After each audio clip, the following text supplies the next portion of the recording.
Greetings, Commanders. Commander Spike D. Wolfwood here showing off another one of my ships. Today I'm looking at the Diamondback Explorer, which is a combat build named the Hit and Run. So, yeah, you can already kind of tell what this thing is made to do. But this is my only other ship that I own that has no shield generator on it, aside from the Diamondback Scout.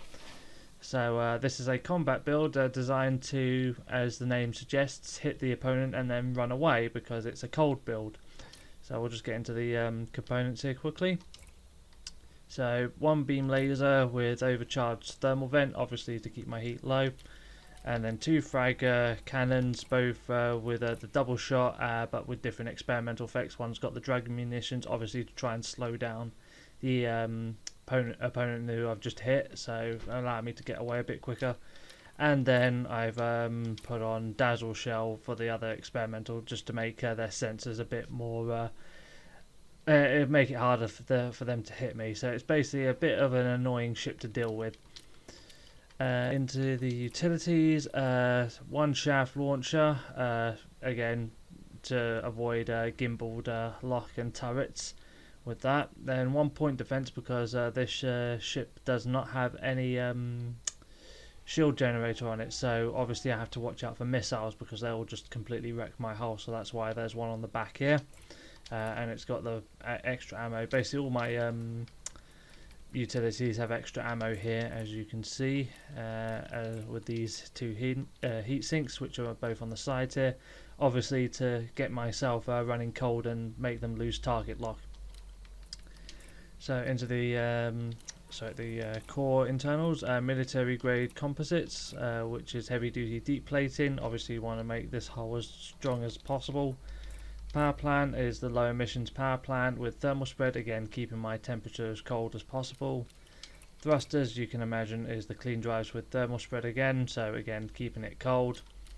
Frameshift drive is increased range with deep charge, so that makes this ship my furthest jumping combat ship out of everything that I own, which is 46.24 light years. So that's pretty decent for a combat ship, considering that most combat ships tend to be around the 20 to 30 range. Anyway, onto the life support, lightweight, same with the sensors. I went with a grade A sensor this time so I could target enemies further away, so I can prepare for my attack run on them. And then the power distributor is a charge enhance with super conduit, again pretty standard for a combat build. In the optionals, again it's pretty much just all hull armor and module reinforcements there, so that's with all the hull reinforcements being heavy duty deep plating, as you can see here.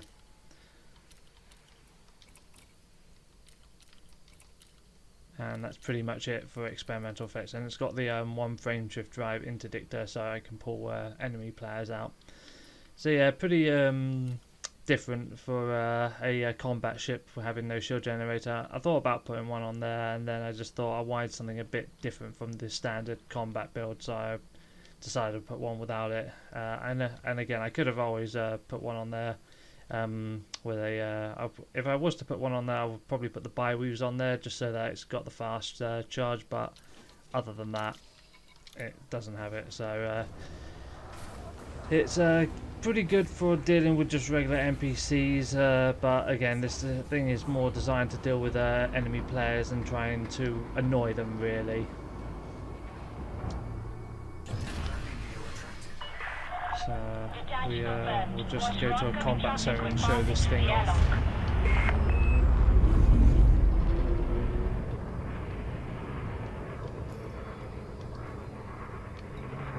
High intensity should be alright.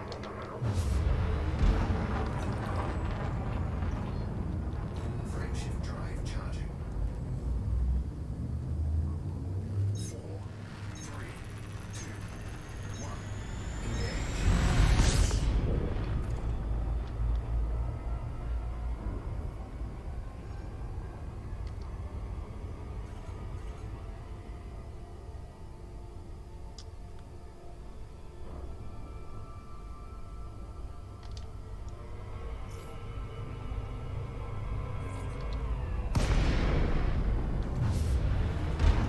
Okay, let's see who we can find here and see how well this thing does.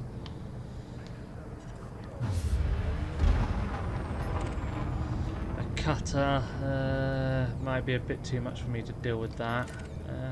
Viper. A clipper, that'll do.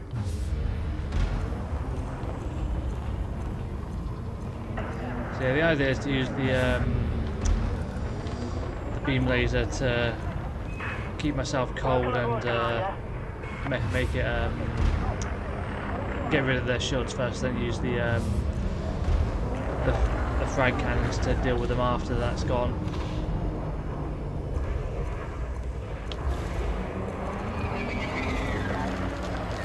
As you can see, I'm already like at 2%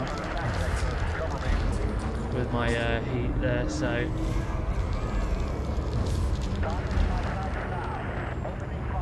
yeah, like I say, it's just designed to run extremely cold.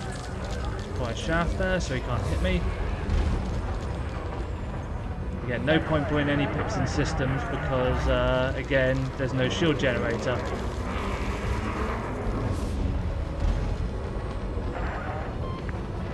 Enemy spec ops inbound. Watch your six. Got enough boost there.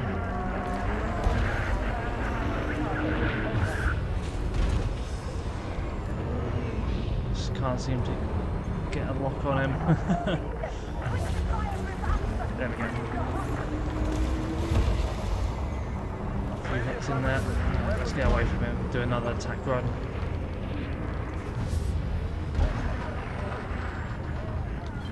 Flight assist off. Target shields. There goes my shaft again. Flight assist on.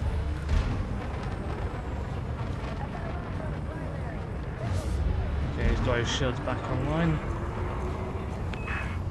One of our command ships has entered the area. Keep it safe.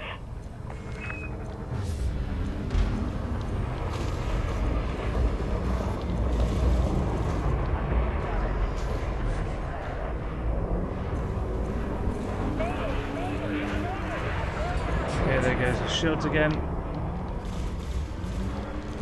Missed a few shots there.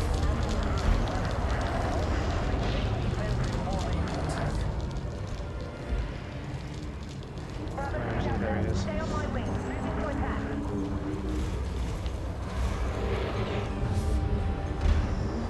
Yeah, as you can tell, my whole armour is holding up quite nicely here.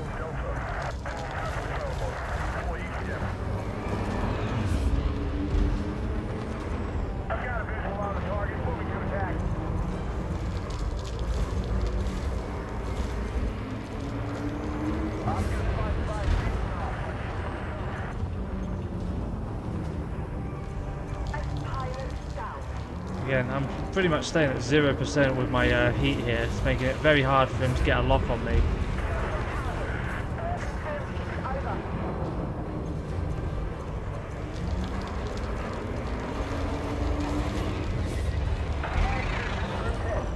Damn it, his shields came back online again. Oh well.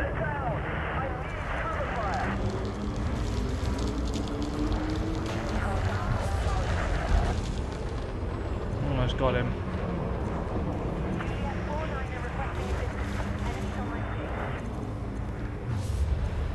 Where do you think you're going? Are you trying to get away?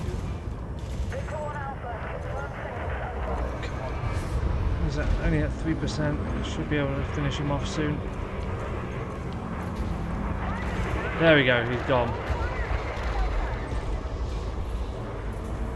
So yeah, that's pretty much how this ship is to be used. Not really much else to show really. It's basically just a standard combat build that's designed to run cold and deal with the basically trying to keep them from locking onto you as much as possible. So that's all for today, commanders, and I will see you in the next video. Fly safe.